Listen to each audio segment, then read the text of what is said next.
വീരമൃത്യു വരിച്ച സൈനികരുടെ ഓർമ്മകൾക്ക് മുൻപിൽ പ്രണാമമർപ്പിച്ച് കാർഗിൽ വിജയ് ദിവസ് വിവിധ കേന്ദ്രങ്ങളിൽ ആഘോഷിച്ചു.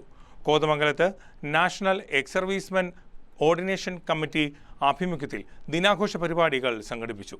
ചടങ്ങിൽ ജവാൻ എക്സ് സർവീസ്മെൻ കോഓപ്പറേറ്റീവ് സൊസൈറ്റി ഭാരവാഹി സരിദാസ് നാരായണൻ നായർ സന്ദേശം നൽകി.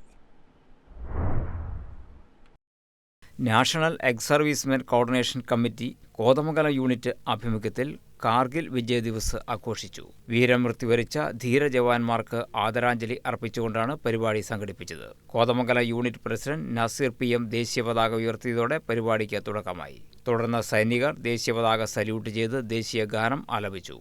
യോഗത്തിൽ Jawan ex servicemen cooperative society president Saridas Narayanan Nair Kargil Vijay Diwas സന്ദേശം നൽകി.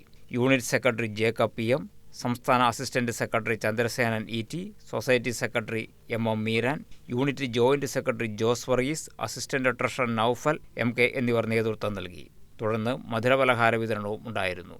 1999 ജൂലൈ 26 നുഴഞ്ഞുകയറ്റക്കാരായ പാകിസ്ഥാൻ സൈന്യത്തെ തുരത്തി ഇന്ത്യൻ സൈന്യം കാർഗിൽ തിരിച്ചുപിടിച്ചത്.